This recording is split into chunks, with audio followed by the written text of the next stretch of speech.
Buenas estudiantes, hoy vamos a tener una videoconferencia acerca del tema de fisiología del embarazo y acompañamiento para la visita prenatal. Mi nombre es Sandra María Vélez Cuervo, soy ginecóloga y obstetra con un fellow en perinatología, docente de la Universidad de Antioquia. Partimos siempre de la premisa que toda mujer tiene un derecho fundamental de poder tener un embarazo y un parto seguros. Todo esto contribuye entonces a tener unos altos índices de buenos resultados en cuanto a madres y bebés sanos y saludables. Para empezar a hablar de los cambios fisiológicos que se dan durante la gestación, vamos a empezar a considerar el cambio, digamos, el órgano que más cambios puede sufrir durante todo este proceso de gestación. Este es obviamente el aparato reproductor. Hay cambios tanto en la forma como en el tamaño y se empiezan a producir también ciertos estímulos de contracción. Recordemos claramente que el músculo que compone el útero es un músculo liso parecido al músculo cardíaco, el cual tiene propiedades inclusive de automatismo con esas propiedades de contracciones.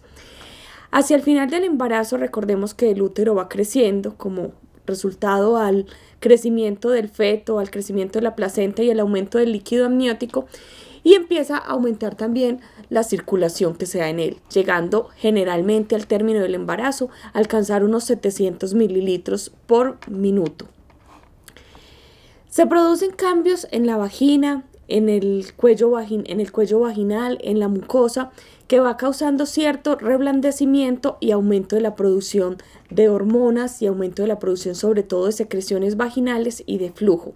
Esta característica específica del flujo vaginal tiene unas condiciones tales que permite proteger contra infecciones, proteger contra subsecuentes fecundaciones, evitando obviamente procesos entonces de superfecundación, que obviamente estaría entonces ligado a procesos de ovulación con mayor frecuencia, caso que no sea con relativa regularidad durante la gestación.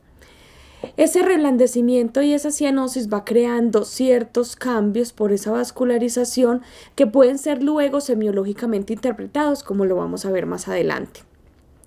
La ovulación deja de producirse debido al efecto hormonal y a toda la regulación de progesterona y estrógenos que se da durante el proceso de la gestación.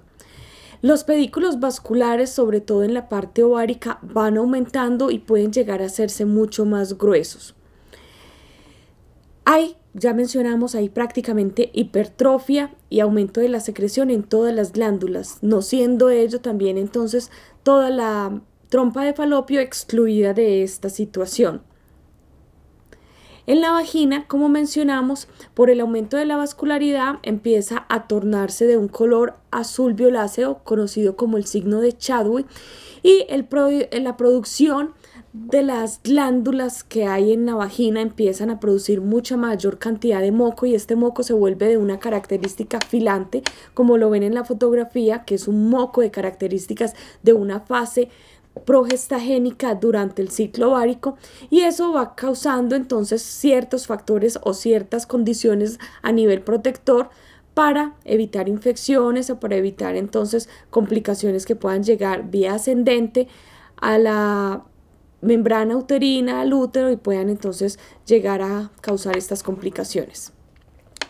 Hace algunos años en algunas películas nos muestran cómo algunos signos clínicos de los cambios que se producen en el aparato reproductor podían ser incluso utilizados para el diagnóstico de embarazo. Entonces vemos cómo todos estos signos con los epónimos causaban una coloración azulosa, el reblandecimiento, la cianosis del cuello uterino, el útero más blando y más flexible, y obviamente el crecimiento de él podían entonces ser signos indirectos de que estaba en embarazo, y por eso muchas veces en las películas utilizaban que llegaba la partera y la partera utilizaba estos signos para diagnosticar si una chica estaba o no en embarazo. Se empieza a formar un órgano importantísimo que va a ser la conexión tanto como entre el feto y la madre, y va a ser la fuente tanto para la respiración, para la transferencia de todos estos nutrientes que el feto necesita durante el periodo de formación intrauterina, y es un órgano que a su vez funciona con unas características endocrinas por la síntesis hormonal que ella presenta.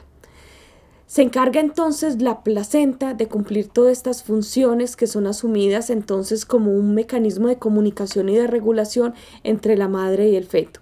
La placenta, por toda la producción no solamente hormonal sino inclusive proteica, puede ser el origen de algunas de las entidades clínicas que se pueden ver durante la gestación. Se ha asociado la placenta como el inicio de algunas entidades clínicas como la diabetes gestacional por el aumento de sustancias prohiperglicemiantes o inclusive por las alteraciones que puede producir en algunas sustancias hipoglicemiantes. Se ha asociado también a la producción de sustancias por defectos en la implantación con la producción de trastornos hipertensivos asociados a la gestación. Obviamente la placenta, como es un órgano, también puede llegar a causarse algún tipo de anormalidades en su proceso de implantación que lo van a ver durante el curso como interpretaciones de placentación anómala o sitios de inserción mucho más bajas y que pueden llegar a ser causantes de hemorragias durante el curso del embarazo. Vamos a empezar a hablar de los cambios fisiológicos en cada uno de esos sistemas durante el proceso de gestación. El aparato respiratorio es uno de los aparatos en los cuales se pueden producir alguna gran cantidad de cambios y que son importantes tanto desde el punto de vista clínico semiológico en la paciente gestante normal, pero también van a cobrar mucha importancia cuando tenemos la paciente en un contexto de alguna situación clínica que pueda condicionar su vida o la estabilidad de su salud. Por ejemplo, es muy importante entender todos estos cambios en el contexto de una paciente con preeclampsia o en el contexto de una paciente con una sepsis. Es claro que por el aumento del tamaño del útero, pues el diafragma asciende, haciendo que la cavidad torácica, pues digamos en un diámetro longitudinal, se torne mucho más pequeño, pero a su vez esto viene compensado por un aumento, digamos, en la circunferencia total. Estos cambios que se producen, digamos, desde el punto de vista anatómico por medidas, van a alterar los volúmenes residuales y los volúmenes ventilatorios.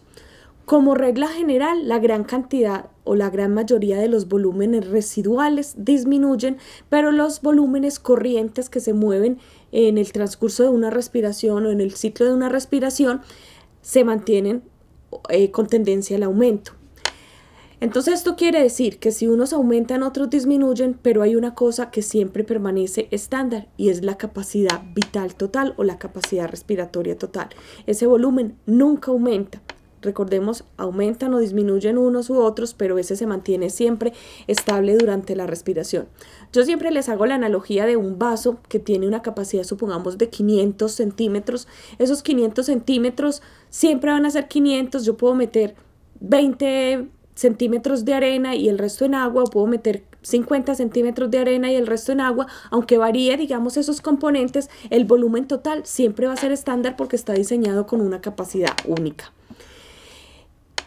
Continuando con el aparato respiratorio, vemos que la paciente aumenta la frecuencia respiratoria, aumenta estos volúmenes circulatorios minuto. Eso hace que el consumo de oxígeno aumente por los tejidos y ese aumento del consumo de oxígeno, además de que hay digamos, un nuevo ser formándose con una placenta, aumentando esos requerimientos, va a hacer entonces que la paciente respire mucho más frecuente para poder lograr esos requerimientos.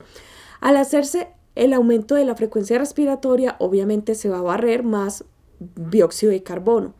Al aumentar esa expulsión de dióxido de carbono, pues se aumenta la presión del gas carbónico y se tiende a producir un poco de disnea o más que todo una taquipnea que puede ser confundida en muchos casos como un parámetro que pueda ser un marcador de enfermedad.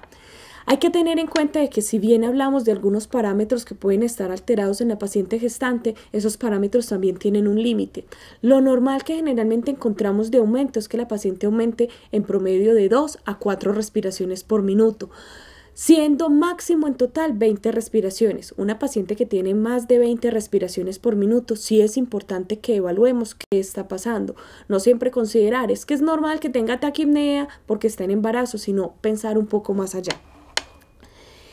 Esa disminución que veíamos entonces de la presión de gas carbónico, si nos vamos entonces a toda la curva de respiración y toda la fórmula y la ecuación, encontramos que se disminuye la presión de oxígeno, pero de manera compensatoria pues se empieza a producir a disminuir la producción de gas de ácido carbónico, claro, porque hay menos CO2. Si hay menos CO2, hay más bicarbonato y esa se traduce en una alcalosis respiratoria. Como resultado entonces de esa disminución del bicarbonato y una disminución entonces del pH sanguíneo, la curva de disociación de la hemoglobina se desplaza hacia la izquierda. Ese desplazamiento de la curva de disociación de la hemoglobina hace que el oxígeno sea mucho más fácil de entregar. Y si nosotros hacemos que el oxígeno sea más fácil de entregar, pues va a tener menos impedimentos para que el oxígeno sea llevado a la placenta y por ende al feto y no se produzcan entonces alteraciones o situaciones como hipoxia fetal. Es decir, estos cambios en cuanto al estado ácido básico en la paciente gestante, lo que en última instancia va a facilitar es que la entrega de oxígeno sea más fácil a los tejidos, facilitando que el feto no vaya a producir o no vaya a tener periodos de hipoxia.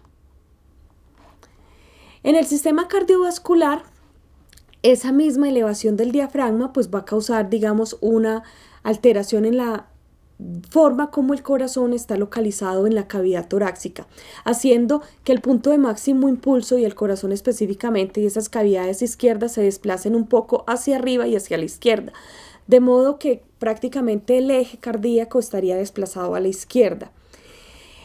Dentro de los cambios fisiológicos debidos al aumento del volumen sanguíneo se va a producir un aumento de las pulsaciones o del ritmo cardíaco y esto a su vez hace que aumente el gasto cardíaco. Esas pulsaciones aumentan aproximadamente 10 latidos por minuto. Se puede considerar durante la gestación por todos estos cambios en cuanto al tamaño, en cuanto a los volúmenes que se pueden producir desdoblamientos del primer y del segundo ruido, se pueden escuchar incluso un ritmo S3 como un galope, muy a expensas pues de estos desdoblamientos también, siendo encontrados de manera normal. Por eso es muy importante cuando nuestra paciente tiene algún tipo de factor de riesgo, una sospecha de una insuficiencia cardíaca congestiva, considerar también todos estos factores de riesgo y a veces no menospreciarlos y pensar que es solamente por los cambios fisiológicos, sino evaluar todas las pacientes en el contexto clínico. Se pueden presentar cambios soplos que son fisiológicos, pero ojo, estos soplos generalmente no van a ascender de 2 en la escala pues de 1 a 4, pero ningún soplo diastólico puede considerarse como soplo fisiológico. Todo soplo diastólico debe ser evaluado de algún tipo de alguna anormalidad estructural del corazón. Por el aumento del tamaño del útero, recordemos que se puede producir una compresión sobre la vena cava, como lo vemos acá. Generalmente esta compresión se da después de la semana 20 y cuando el útero alcanza ese tamaño comprime la vena cava. La vena cava es la encargada de llevar sangre a las aurículas, de las aurículas pasar a los ventrículos, es decir, es la encargada de la precarga y si no hay precarga no hay poscarga y obviamente entonces se va a caer el gasto cardíaco. Al caerse el gasto cardíaco se produce una hipoxia en el sistema nervioso central y una hipoxia en la placenta, lo que finalmente se puede llegar a traducir como episodios de síncope. Entonces hay que hacer recomendaciones específicas a las mamás en este caso en particular, que las pacientes después de que pasan de 20 semanas para evitar este efecto, este mecanismo de compresión, duerman de lado, idealmente sobre el lado izquierdo, sobre el lado derecho para hacer una lateralización en decúbito lateral izquierdo. Entonces esto va a causar, digamos, o a disminuir ese efecto compresivo que puede llegar a tener consecuencias deletéreas tanto para la madre como para el feto. En el primer trimestre hay que considerar que por los cambios de volumen la presión arterial tiende a disminuir. El embarazo, por las hormonas que posee, digamos que es un estado en el cual las presiones arteriales, asociado pues al aumento del volumen, las presiones caen. Generalmente esta disminución de las presiones arteriales es mucho más marcada en los primeros 2 trimestres. En el segundo trimestre la presión arterial vuelve a elevarse un poco, pero ojo, no es a elevarse y que es normal que una paciente esté hipertensa. Lo que hace es que vuelve normalmente a adquirir las cifras de presión arterial que manejaba regularmente al principio del embarazo. Y esto se debe entonces a la disminución de la resistencia vascular porque la progesterona, conocemos, es un potente vasodilatador del músculo liso, en este caso pues de las arterias y de los vasos sanguíneos. En cuanto a los cambios en el sistema hematológico, el volumen sanguíneo aumenta en un promedio del 40 al 45%. Eso hace entonces de un lado también que nos aumente el gasto cardíaco. Pero este aumento de este líquido plasmático puede llegar a causar que se nos pueda considerar una dilución de los componentes sanguíneos. Eso se conoce entonces como una anemia fisiológica y la disminución relativa de la hemoglobina, pero por una hemodilución, hace que los rangos que nosotros utilicemos para evaluar la anemia en las pacientes gestantes sea diferente al que se utiliza en pacientes no gestantes. Hablamos de hemoglobina baja o anemia durante el embarazo cuando la hemoglobina está por debajo de 11 gramos por decilitro. Es normal tener 11,5, 12 y no se considera como anemia en ese momento. Ahí lo consideramos como parte de la anemia fisiológica. Sin embargo, hay otras células sanguíneas que pueden llegar a causar aumento y a tratar de compensar ese sentido que ahorita más adelante lo vamos a ver. El metabolismo del hierro cambia durante la gestación.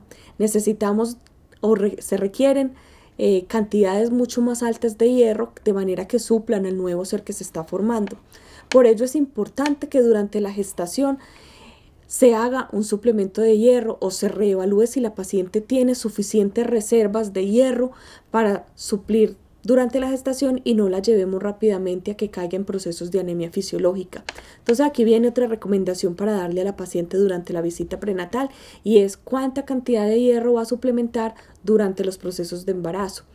En los documentos ustedes han leído cuántas cantidades y diferentes concentraciones. En el mercado podemos encontrar sulfato ferroso, gluconato, fumarato, teniendo ellas diferentes cantidades de hierro elemental. Lo importante es que podamos llegar a suministrarle a la paciente en promedio 60 miliequivalentes de hierro elemental, que sería lo que le va a suplir en total, y ya se calcula entonces dependiendo de la cantidad de hierro que cada una de las formas de presentación en el mercado puedan suministrar.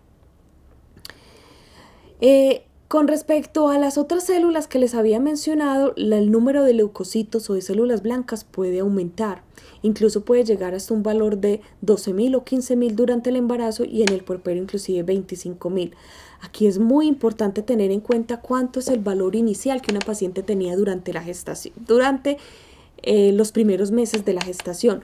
Por ello, la importancia de hacer un hemolecograma completo, no solamente un nivel de hemoglobina y hematocrito, sino también una cuantificación de la serie blanca, porque si la cifra basal de nuestra paciente es 5.000, en el momento en que la paciente tenga 10.000, 15.000, aunque puede estar dentro de los rangos que hablamos de normalidad, para esa paciente en particular no va a ser normal.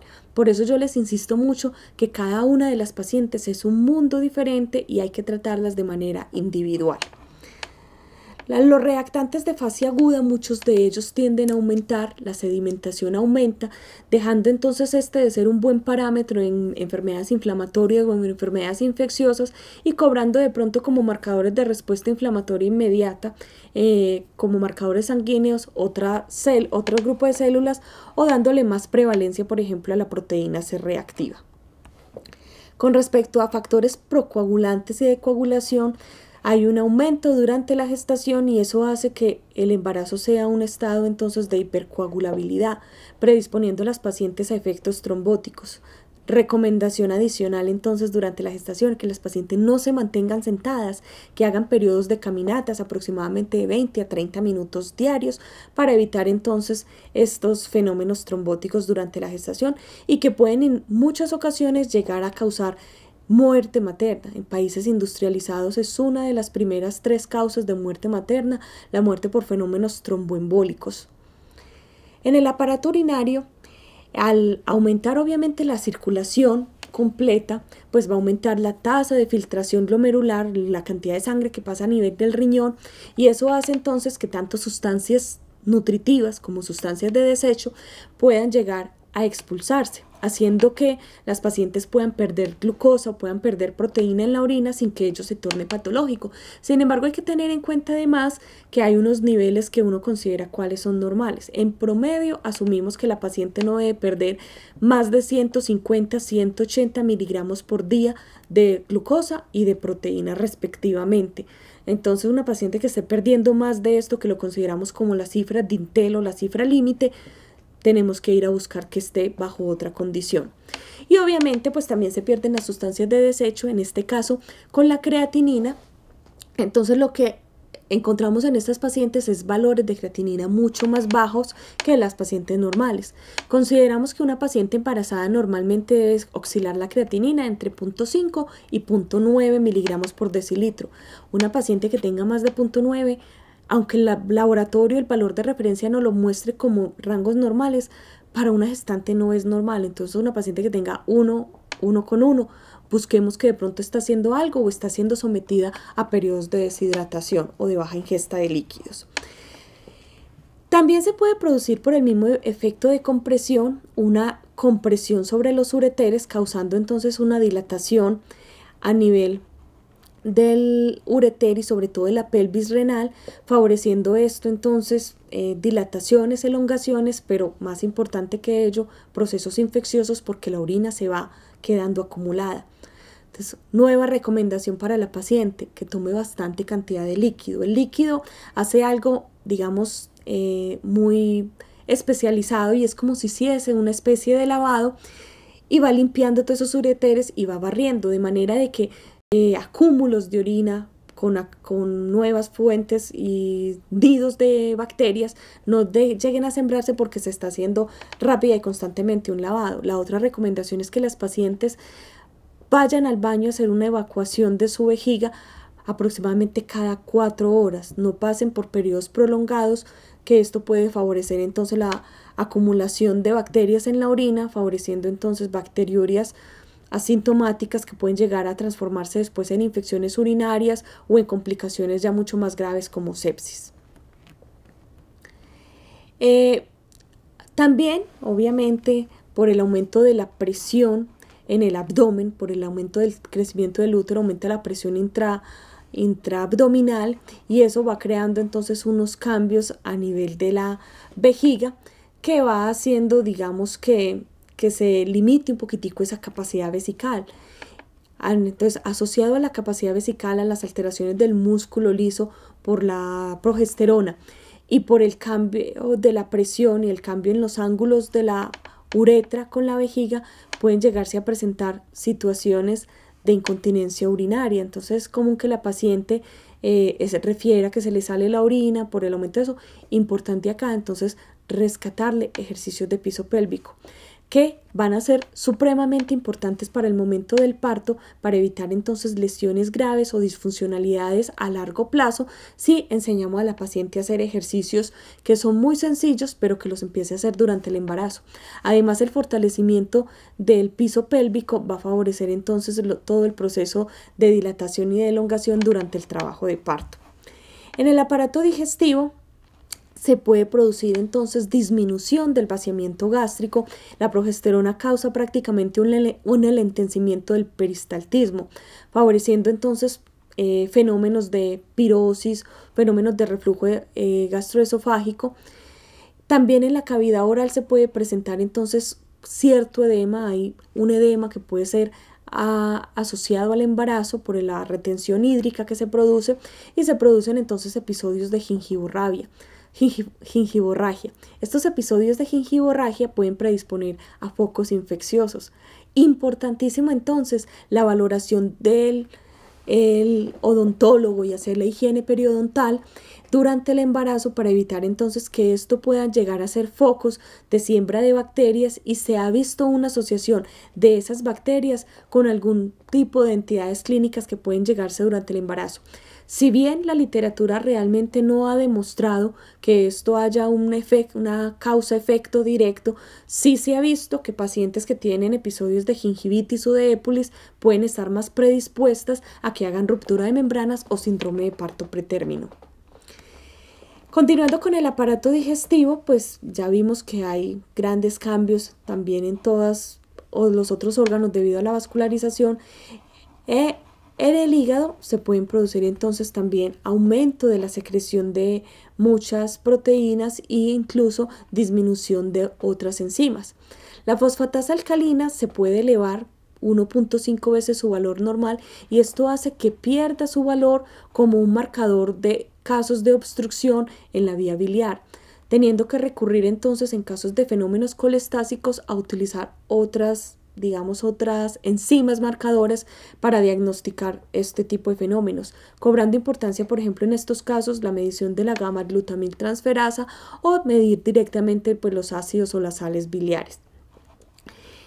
Muchas otras enzimas pueden llegar a disminuir, otras pueden llegar a aumentar, y muchas de estas son proteínas transportadoras que si aumentan van a disminuir el efecto de muchas otras hormonas. Ahorita vamos a ver, por ejemplo, con la tiroides y el efecto cómo se ve disminuido, porque mucha de la tiroides, de la hormona tiroidea, se pega a la proteína transportadora y realmente la activa en la libre. La contractilidad también disminuye en la vesícula biliar, entonces favoreciendo que se puedan llegar a predisponer efectos, como habíamos mencionado, colestásicos o incluso efectos pues, de colecistitis durante el embarazo, o la presentación entonces de cálculo. Con respecto al sistema tegumentario, un sistema que las pacientes mucho lo preguntan durante la visita prenatal, podemos llegar a encontrar entonces en él algún tipo de alteraciones. Siempre la paciente va a venir refiriendo: tengo estrías, tengo pigmentación, coloración en la línea media del abdomen o manchas en las mejillas por áreas fotoexpuestas, y va a preguntar ¿qué puedo hacer para esto? Entonces hay que advertirle que son cambios fisiológicos, que la mayoría de ellas son cambios reversibles, pero que sí debe haber un cuidado de manera que estos cambios que pueden ser reversibles no se conviertan en irreversibles. Y es la recomendación del uso de antisolares y el uso de hidratantes, pero más que todo de buen consumo de agua y de líquidos. Entonces viene causa número 2, ahorita ya vimos una para la protección del sistema urinario, en este caso sería para la piel, y es la hidratación. Realmente es la cantidad de líquido que uno toma. El efecto que tienen las cremas hidratantes, llamadas hidratantes, realmente es hacer un efecto de barrera, de manera que no pierda más de la cantidad de líquido por transpiración. Si yo no pierdo líquido por transpiración, voy a tratar de conservar la cantidad o la humedad que tienen mis tejidos y no aumentar esa pérdida. Entonces las cremas humectantes favorecen eso. Con respecto al uso de antisolares y de bloqueadores, las manchas que se pueden llegar a producir, como vemos en la foto, pueden llegar a pigmentarse si hay un tipo de lesión causada por el sol. Entonces los rayos ultravioletas pueden llegar a causar pequeñas lesiones en la piel y ese pigmento se deposita y ya quedar definitivamente ya como una secuela cicatrizal debido a estas pigmentaciones. El protector me va a hacer entonces un efecto de protección para evitar que los rayos ultravioleta me hagan lesiones y esas lesiones finalmente se traduzcan entonces en secuelas a largo plazo. Hay que tener en cuenta que algunos antisolares comerciales pueden ser teratogénicos, por eso hay que advertirle a la paciente que utilice un antisolar libre de parabenos. Con respecto a las mamas, pues son los órganos o es el órgano por excelencia que se va a preparar para la lactancia. Ellos aumenta de tamaño, se edematizan, digamos que pasan a la mayor etapa de desarrollo, al Tanner 5, y empiezan a existir unos cambios en cuanto al tamaño del areola y la pigmentación. Todo ello para favorecer entonces más adelante los efectos de lactancia. Ya ustedes tienen clases adicionales de lactancia y específicamente de cambios de la mama, entonces no vamos a profundizar por el momento en ellos mucho. Hay cambios metabólicos por excelencia. El aumento de peso obviamente es manifiesto y es inevitable durante la gestación, y aquí vale la aclaración: nunca una paciente durante la gestación debe perder peso, así sea una paciente que inicie por obesidad.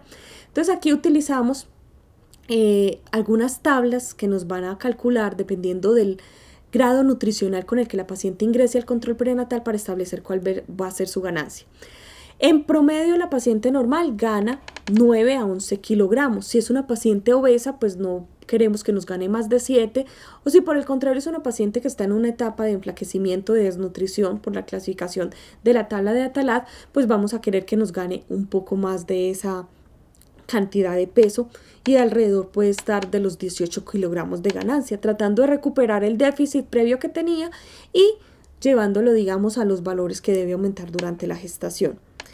hay aumento entonces de la distribución del agua corporal, del depósito de grasa y de proteínas, que son en última instancia los encargados entonces de estos cambios que se pueden dar durante la gestación al hacer reacomodación en las estructuras incluso nuevas que se van formando. Por ello es muy importante, como lo vamos a ver más adelante, lo balanceado de la dieta, porque si hay un aumento de las proteínas porque se distribuyen para formar un nuevo ser, tenemos que aportar a la dieta los suficientes nutrientes para que no solamente es el aumento de peso, sino un aumento de peso con unas dietas que realmente sean nutritivas para la paciente. Habíamos mencionado algo al principio, que la placenta tenía un efecto hiperglicemiante, y este efecto hiperglicemiante de la paciente la predispone entonces a una diabetes. El hecho de ser latinas nos predispone un poco más a este efecto, y por ello, dentro de la Guía Colombiana de Atención Prenatal, a todas nuestras pacientes se deben de hacer un tamizaje con 75 gramos de carbohidratos y hacer una curva, 2 mediciones después de dar la carga, con el fin de establecer si la paciente tiene o no tiene una diabetes gestacional. Entonces, de rutina se le hace a todas nuestras pacientes entre la semana 24 a la semana 28. Las demandas, entonces, obviamente, de grasa, de proteínas, de muchas sustancias, de muchos nutrientes durante el embarazo van cambiando, pues a expensas de que tenemos un ser y una placenta que nos está demandando nutrientes para poder hacer ese crecimiento fetal de manera adecuada. Hay una hormona que se llama la leptina, que es la reguladora de los lípidos, e incluso se ha implicado como una hormona implicada en el depósito de grasa del feto, y ese depósito de grasa del feto finalmente se va a estar de la mano aunado a lo que es el crecimiento fetal. Entonces se ha asociado mucho esta hormona a trastornos de crecimiento, que puede estar aumentada o disminuida en algunos de los trastornos que pueda tener el feto. Con respecto pues a los electrolitos y los minerales, pues recordemos que si aumenta la tasa de filtración glomerular, pues también van a disminuir no solamente la creatinina, sustancias de desecho, sino que también entonces todos estos micronutrientes, calcio, hierro, y obviamente vamos a tener un mayor requerimiento por el feto que se está formando de estas sustancias. De allí que en muchas ocasiones, si la dieta no tiene las condiciones adecuadas o las concentraciones adecuadas de estos nutrientes, se tenga que hacer suplementación. Ya habíamos hablado del hierro, cuánto suplementar, y aquí vamos a hablar entonces cuánto debemos de suplementar de calcio. Los requerimientos normales de calcio de una paciente durante el embarazo oscilan alrededor de 1000 a 1200 miligramos por día. Esto se traduce básicamente en que la paciente consuma 5 a 6 derivados de leche diarias, incluyendo queso, yogures, malteadas en leche, jugos en leche, que muchas de nuestras pacientes no los consumen. De ello que se recomienda entonces la utilización de 1000 a 1200 miligramos de suplemento de calcio al día, y con otro efecto, digamos con un plus. El calcio se demostró que puede tener un efecto protector en la prevención de trastornos hipertensivos asociados al embarazo. Entonces, por un lado vamos a cubrir los requerimientos nutricionales que la paciente requiere, pero por el otro lado vamos a establecer una protección contra los trastornos hipertensivos. Entonces, hierro y suplemento de calcio a dosis adecuadas. En el sistema endocrino, entonces ya obviamente sabemos las gonadotropinas, las alteraciones que hay entre el eje hipotálamo hipoficiario, la hormona de crecimiento que obviamente aumenta, sobre todo en el primer trimestre de la gestación, y la prolactina que se va a empezar a producir con el fin de producir la secreción láctea y favorecer la lactancia. En la tiroides puede encontrarse un poco aumentada de tamaño, pero ella sin representar, digamos, ninguna alteración fisiológica, y esto debido a la hiperplasia pues que sufren muchas de las glándulas durante la gestación.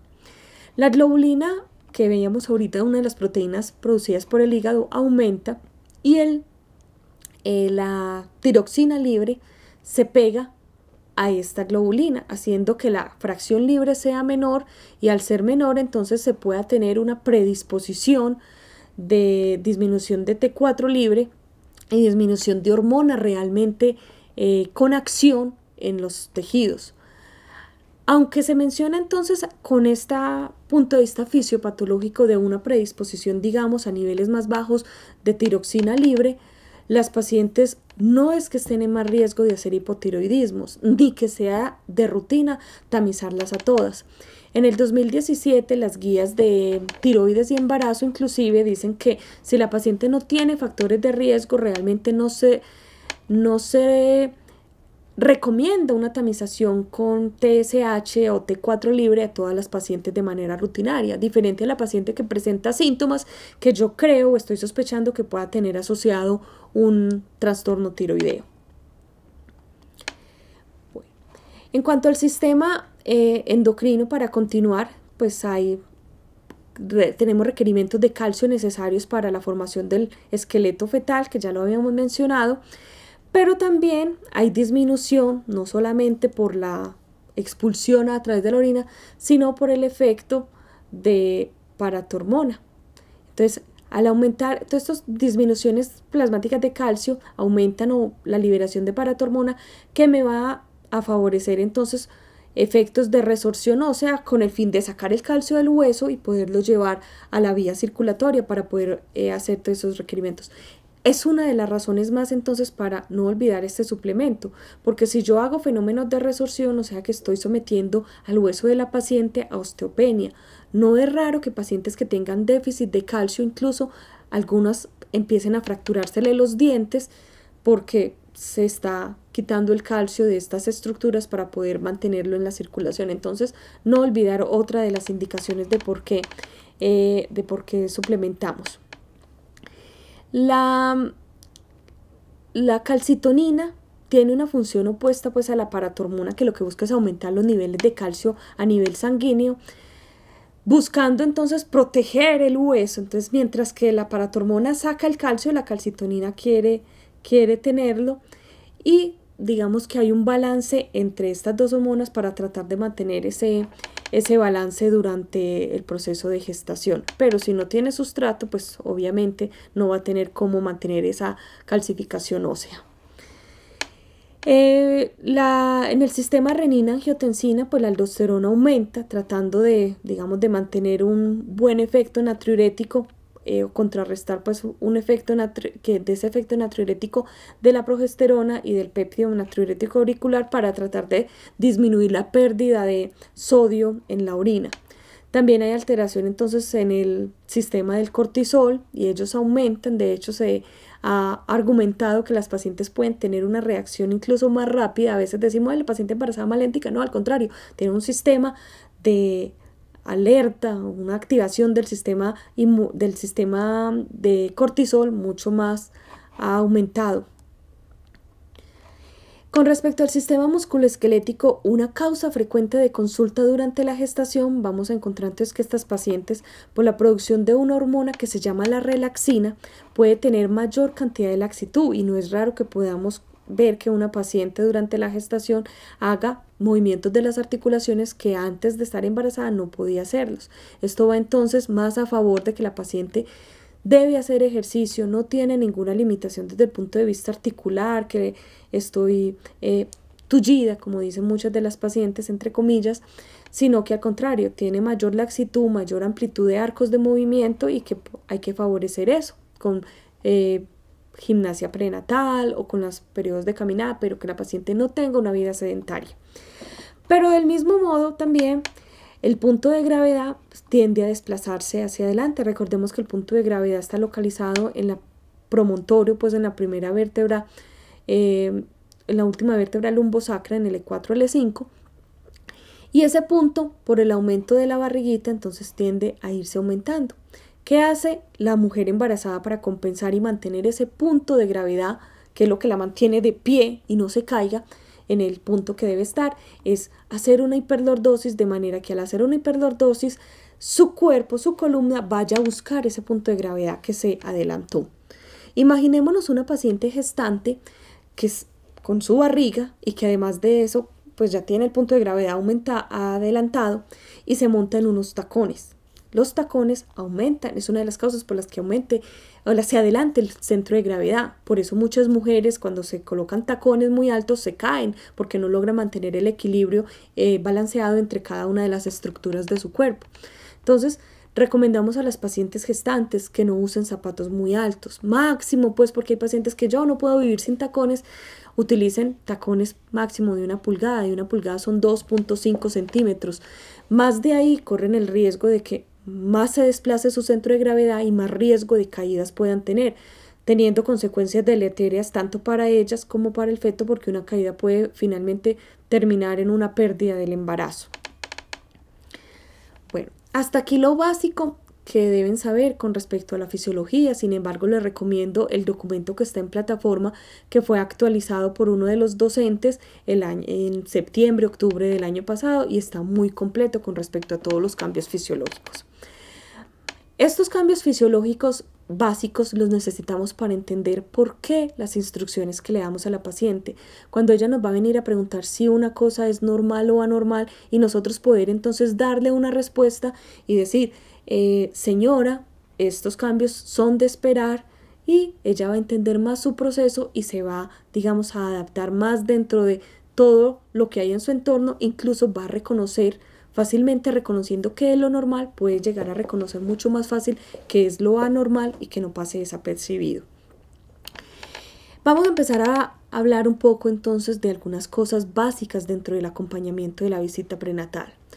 Recordemos que nosotros lo que hacemos básicamente es eso, es un acompañamiento. Los controles los hace la paciente, pero nosotros acompañamos ese proceso. Y acompañar ese proceso busca realmente es tener objetivos de logro en cuanto a maternidad segura y maternidad saludable. Para ello se estableció entonces una ruta que tiene 5 pasos, en los cuales los 3 primeros pasos prácticamente dependen de este acompañamiento de la visita prenatal. Desde el momento que ella ingresa o se inscribe a los programas de visita prenatal, asiste a cada uno de sus controles y de las citas programadas ecográficas de laboratorio, de odontología, se prepara para el momento del parto, se asiste a las gimnasias prenatales, y finalmente los últimos pasos, pues que ya sería la atención de parto y del bebé también, del parto y del posparto. Entonces vemos que prácticamente sí, 3 pasos, más del 50% está enfocado a lo que es la visita prenatal. Y de ello entonces queremos una definición de qué significa esto. Realmente el programa de acompañamiento es un programa de atención integral del parto, según la definición del Colegio Americano, como una estrategia coordinada que incluso debe darse desde antes de la gestación. Es decir, una paciente no es me embaracé, sino que debemos prepararla desde momento antes, condiciones de vacunación, condiciones de estabilización si tiene alguna enfermedad de base, y que en el momento de la gestación muchas veces toca asumir la complicación, pero realmente lo que pretendemos y lo que queremos es que se asuman desde el punto de vista preconcepcional. Las guías de atención preconcepcional están avaladas por el ministerio, ya hay guías prácticas clínicas de atención preconcepcional, pero está en la tarea de ustedes que estas guías empiecen a aplicarse y sea un protocolo realmente, para que se vuelva una cultura que las pacientes consulten y busquen una asesoría antes de embarazarse. Dentro de todo este contexto de este acompañamiento, entonces vamos a tener procesos de embarazo en los cuales vamos a tener embarazos que pueden ser saludables o embarazos que pueden ser complicados y clasificados pues como embarazos de alto riesgo obstétrico. Sin embargo, yo no voy a clasificar un alto riesgo obstétrico en una primera consulta prenatal. Recuerden que esto es un proceso dinámico y cada momento tengo que estar evaluando todo esto que nosotros conocemos como determinantes. Estos determinantes que hoy existen puede que mañana no existan, o que hoy no existen y mañana sí, porque las condiciones son cambiantes y no son cosas estáticas. Tenemos entonces determinantes de contexto, determinantes inmediatos que finalmente van a conducir a unos resultados que pueden ser favorables o por el contrario pueden aumentar las tasas de morbimortalidad materna y perinatal. Todos estos determinantes de contexto los situamos, digamos, como en el entorno de la paciente y tienen que ver con políticas de recursos de infraestructura, políticas gubernamentales, de desarrollo socioeconómico y cultural, o sea, las condiciones de saneamiento, las políticas de salud pública de una región o del municipio donde yo esté trabajando, las condiciones de transporte y de accesibilidad a los sistemas de salud, o inclusive las condiciones desde ella como mujer y como familia, y esos estados nutricionales, estados de ingresos, cómo obtienen los recursos, condiciones que me van a determinar inclusive para llegar a impactar resultados. En esos mediatos los ubicamos un poquitico más a la familia y a la mujer como tal, es decir, y un poco ya en asociación con la institución de salud, o sea, el acceso a esos servicios de salud, de planificación, de atención preconcepcional y de atención prenatal, el compromiso de cada una de las instituciones y su relación con el entorno para los programas de promoción y prevención, y el estado pues de salud, que hablamos de la mujer ya como un determinante dentro del ámbito de salud y de la comunidad. Esos determinantes inmediatos específicamente ya va a ser el evento que puede ser el embarazo o el parto o alguna complicación que se atiende y que finalmente va a llevar entonces al resultado. Hay algunos de estos determinantes que nosotros podemos llegar a impactar. Hay algunos pues que se salen de las manos de nuestro alcance, pero que sí tenemos que reconocer, porque muchos de los determinantes de contexto tienen que llegar a ser identificados para que más adelante en estas reuniones, en comités de vigilancia, puedan salir y se estructuren desde allí políticas gubernamentales o políticas de saneamiento y de salud que puedan llegar a ser modificables para que puedan impactar en estos resultados. Vamos a hacer un ejemplo, las vías de transporte. A veces pacientes por dificultades en el transporte pueden llegar a tener complicaciones porque nunca pudieron entonces acceder al nivel de atención al que podían llegar, porque no había ni siquiera un carro que la sacara de la vereda para poder llegar al centro de salud.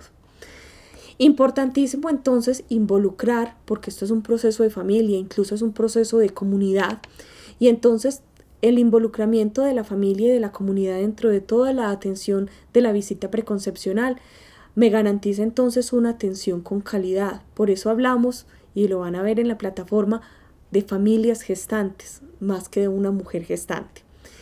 A su vez, dentro de todo el entorno familiar es facilitar todas esas actividades cotidianas que faciliten su integración a la comunidad, y no porque esté embarazada hacerla a un lado, no porque esté embarazada no puede esto, no puede lo otro, sino que sea la familia y la comunidad la que la integren dentro de todas estas actividades, y favorecer desde un punto de vista de comunidad todo lo que es la evaluación preconcepcional. Y aquí es donde ustedes tienen que hacer entonces un trabajo grande con cada una de las comunidades que vayan a trabajar.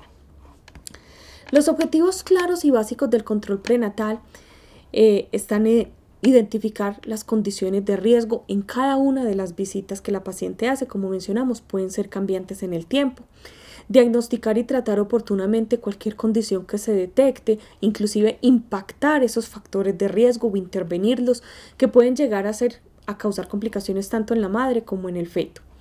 Fomentar estilos de vida saludable, que ahorita vamos a hablar más de eso. Prevenir complicaciones. Entonces yo puedo tener ya un diagnóstico, pero si yo hago intervenciones adecuadas en el momento que las tenga que hacer, prevenir esas complicaciones que pueden llegar a ser mucho más severas las morbilidades. Derivar según la complejidad que se necesite, o sea, esta es una paciente que tiene un lupus con múltiples tratamientos inmunomoduladores, pues requiere una atención especializada por los especialistas competentes. Y lo más básico, y diría yo el objetivo principal de la visita prenatal, es la educación a la familia gestante. Y por eso nos vamos a profundizar más adelante en todo este campo de educación. Las características de la visita prenatal, casi que cada palabra la define como tal, entonces no voy a ahondar a definir qué es cada una de ellas. Pero todas estas características finalmente deben estar enmarcadas en un contexto de humanización. Y humanización es entender a la paciente como un mundo alrededor de unos determinantes que están causando cambios específicos en cada una de ellas. Entonces, tengo una cantidad de guías y una cantidad de protocolos, pero yo los tengo que individualizar a cada una de mis pacientes. No que todas mis pacientes se acomoden a ese protocolo y se encasillen. Entonces, humanizar la atención, individualizar cada paciente y estimar cada riesgo, cada una de ellas como un ente individual. Dentro de las actividades entonces que yo voy a hacer para favorecer todos estos objetivos y cumplir todas estas características, entonces obviamente voy a hacer la elaboración de la historia clínica y evaluar un perfil de riesgo. Dentro de ese perfil de riesgo, pues yo hago una evaluación del bienestar materno y fetal y utilizo entonces en algunas ocasiones algunas tablas o algunos parámetros de referencia, pero también debo entonces garantizar que estas visitas sean integrales. Y cuando yo hablo de integralidad, entonces estoy hablando que necesito la competencia de otras especialidades o de otras áreas que me ayuden al manejo de estas pacientes. ¿Cuáles serían entonces esas áreas que pueden llegar a ayudarme? Entonces voy a hacer uso de vacunación. Generalmente las pacientes después de la semana 14, dependiendo del tipo pues de vacuna de tétanos que se ofrezca, hay que vacunarlas contra influenza y contra tétanos. Entonces siempre recuerden verificarle cómo está su esquema de vacunación, porque también vemos el caso que hay pacientes que cada embarazo se vacuna pero nunca completa los esquemas, entonces siempre tienen esquemas completos. Entonces pidamos su carnet de vacunas y aparte de que fomentemos, si no tiene un esquema completo, por ejemplo para tétanos, si no lo tiene y se le empezamos en este control prenatal, garantizar la continuidad, que ella se aplique las vacunas consecuentemente y complete su esquema, ¿sí? O sea, es hacer un poco, digámoslo, de medicina oportunista y favorecer de que si hoy empiezo algo, se pueda terminar, y todo ello tiene implicaciones de vacunaciones para prevenir enfermedades. Hacer consultas odontológicas, ya vimos la razón fisiológica, ¿por qué? Hacer evaluaciones nutricionales. Para hacer una evaluación nutricional y una consejería nutricional, necesariamente no tengo que mandar todas las pacientes a la nutricionista o al nutricionista. Yo soy el nutricionista de cada una de mis pacientes, por ello tienen que tener un conocimiento claro de cuál es el tipo de dieta que le voy a mandar a cada una de mis pacientes, y lo vamos a ver más adelante. Y hacer una evaluación en situaciones especiales, como nos menciona la guía, en pacientes que viven en regiones endémicas, entonces que amerita pedirles, por ejemplo, gota gruesa para malaria, en pacientes que son sintomáticas respiratorias o pacientes que tienen VIH o hepatitis, y captar y hacer una búsqueda realmente de estas pacientes que asisten a la visita prenatal, si pueden ser víctimas de maltrato, de violencia intrafamiliar, de abuso, y considerar a todas las pacientes adolescentes como un grupo especial porque tiene unas consideraciones desde el punto de vista fisiológico, porque causan unas características del embarazo que le suponen un reto mucho mayor cantidad por esos cambios fisiológicos y biológicos de alguna predisposición a enfermedades durante la gestación o alteraciones o trastornos durante la gestación, todo el componente psicológico que marca la adolescencia y a su vez toda la parte nutricional. Y ya lo sigo enmarcando, la actividad más importante, la educación a la madre, al compañero, es decir, a la familia, e incluso se extendería como educación a la comunidad. No olvidar que la historia clínica materno-perinatal, con el formato pues adoptado por el Centro Perinatal y la OMS y OPS, que es esta ficha, nos recomienda pues llenarlo de manera, digamos, más sistemática para hacer un resumen de lo que es la historia prenatal. Con esto va la paciente en cada uno de sus sitios. Vivo en Ituango, me trasladé a Medellín, tengo mi carnet prenatal y aquí tengo la historia conmigo de lo que ha sido mi gestación. Entonces no olvida registrar cada una de esas visitas prenatal a cada uno de los campos correspondientes para que la paciente tenga información si se mueve de un sitio a otro. En cuanto a la vigilancia prenatal, entonces tenemos unas vigilancias que hay que hacer desde el punto de vista materno y fetal, ya un examen físico completo, la evaluación de todos los síntomas y signos que la paciente pueda tener, y en el punto de vista fetal, pues obviamente siempre debemos, cuando ya empiece a aparecer, después de la semana 12, si tengo un ecotone, después de la semana 20, con el estetoscopio, de la frecuencia cardíaca fetal, evaluar la altura uterina como un parámetro indirecto de cómo está el crecimiento fetal. Y más adelante, ya hacia el final del embarazo, evaluar cómo está la posición, la presentación y todo para acomodar, pues para preparar a la paciente para el trabajo de parto. Vamos a hacer un resumen entonces con esta gráfica con respecto a lo que se hace de algunas de las actividades que se hacen en el control prenatal. La valoración del peso materno, de la presión arterial, la medición del fondo uterino, la auscultación de los latidos cardíacos del feto, digamos como actividades clínicas que hacemos dentro de ellas. Pero complementamos esas actividades y por eso dije ahorita necesitamos otras áreas que nos ayuden, y es la realización de algunos exámenes de laboratorio, sobre todo exámenes de tamizaje que necesitamos, el examen de VIH, el examen de hepatitis, la serología para sífilis, que nos complementan, que están entonces dentro de las recomendaciones. Hablábamos de la suplementación entonces con micronutrientes, del hierro, del calcio, del ácido fólico y la parte educativa.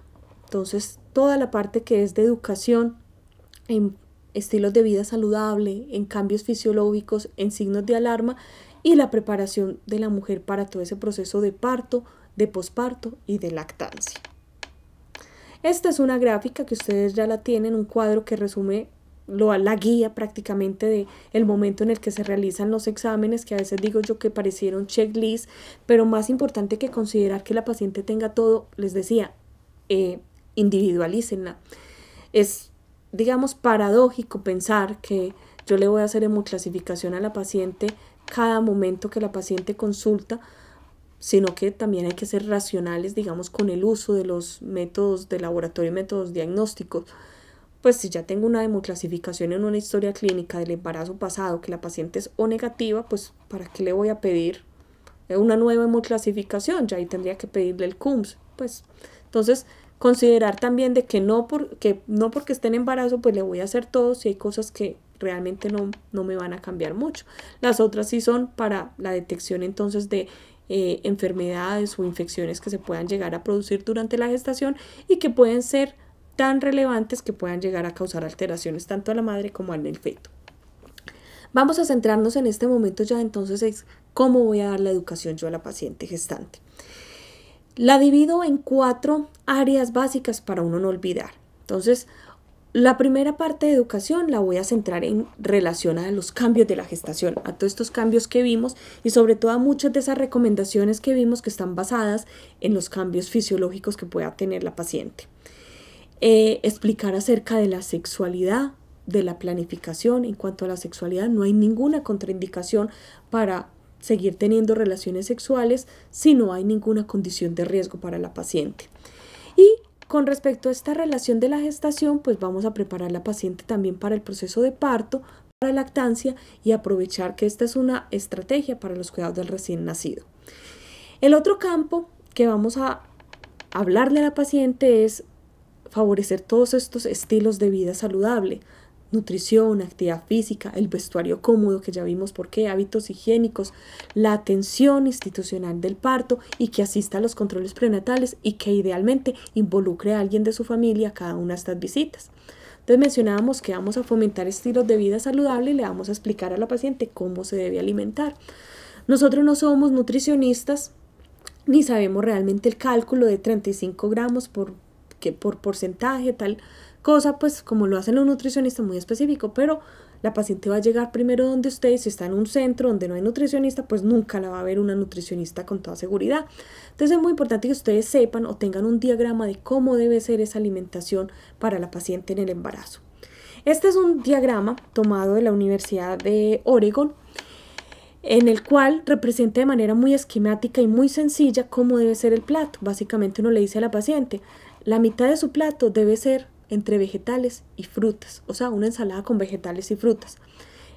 El otro 50% del plato lo va a repartir entre proteínas y entre granos enteros o legumbres y vegetales que tengan contenido de almidón.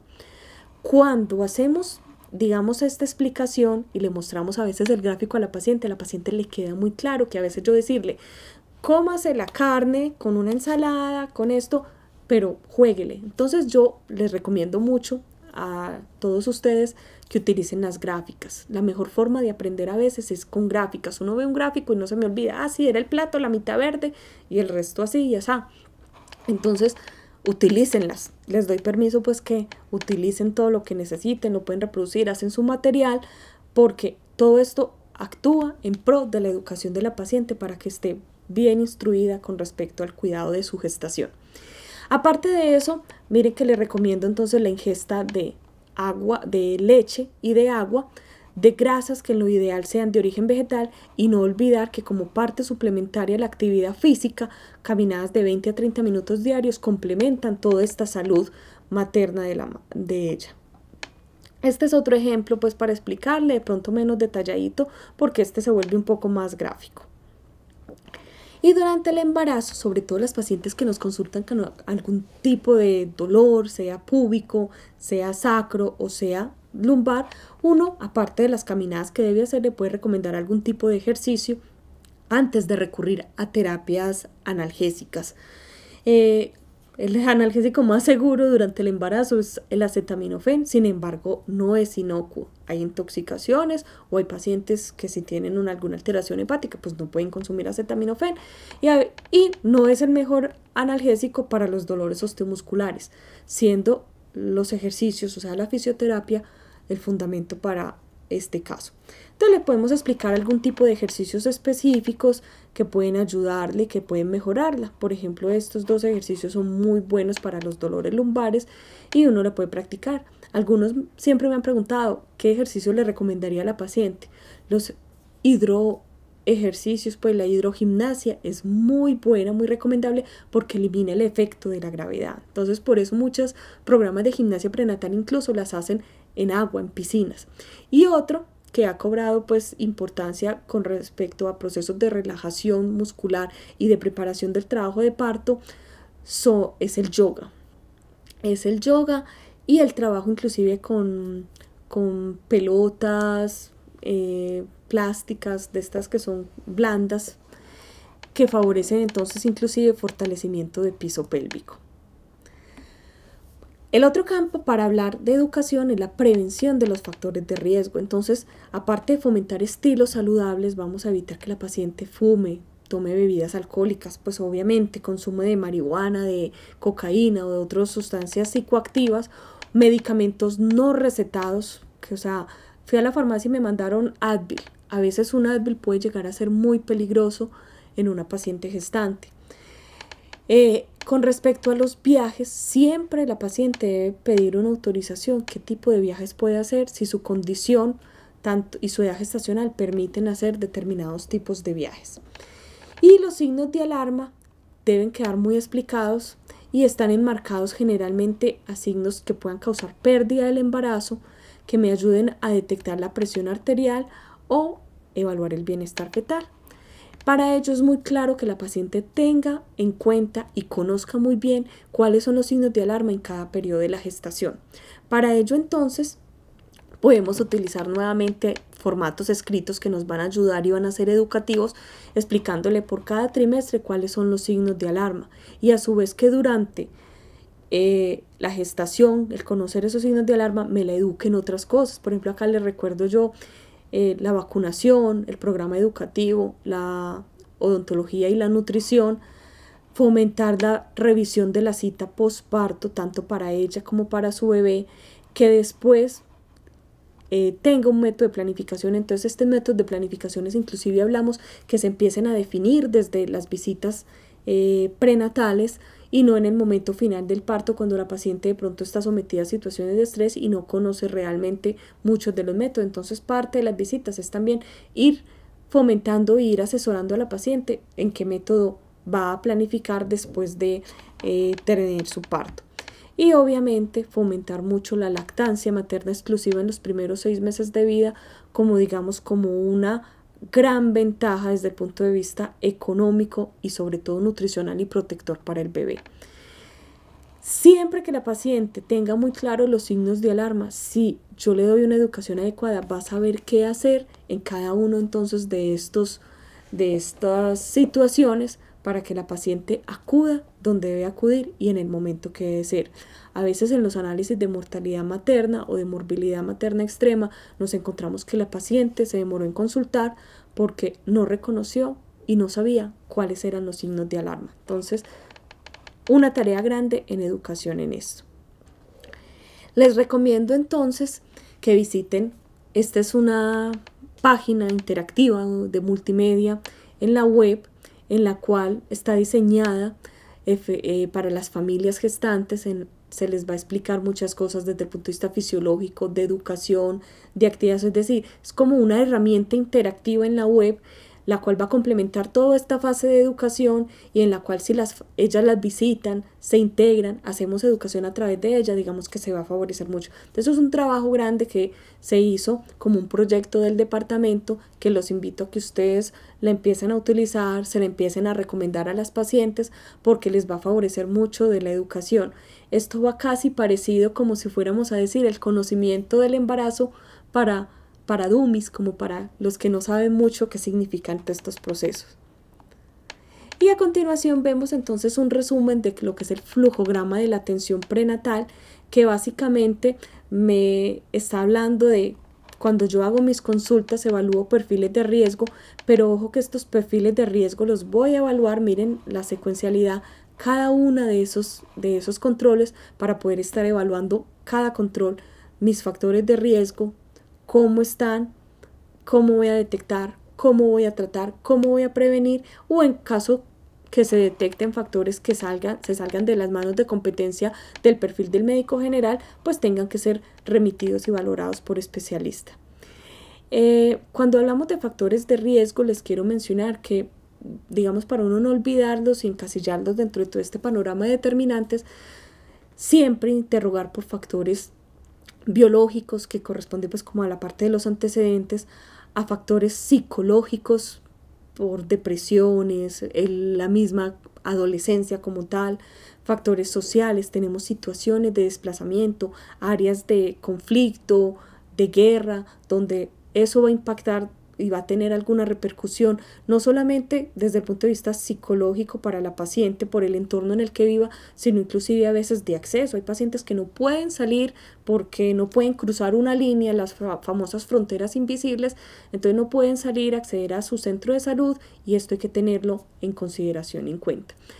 Y el último, que sería el ambiental, donde entran entonces factores ambientales, laborales y económicos que también hay que tener en cuenta a la hora, digamos, de evaluar factores de riesgo.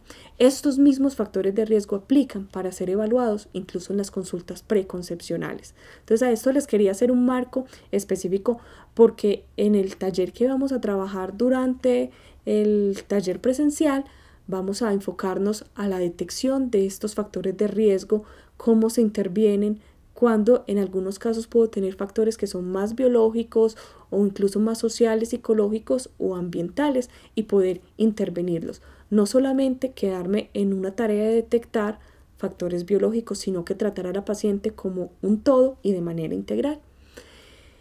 Hasta aquí, digamos, esta parte general de fisiología y de unas pequeñas cuestiones y reflexiones acerca del acompañamiento de la visita prenatal para que en el taller con la bibliografía que ustedes van a leer complementemos y resolvamos algunos casos clínicos y optimicemos mucho el tiempo. Hasta luego.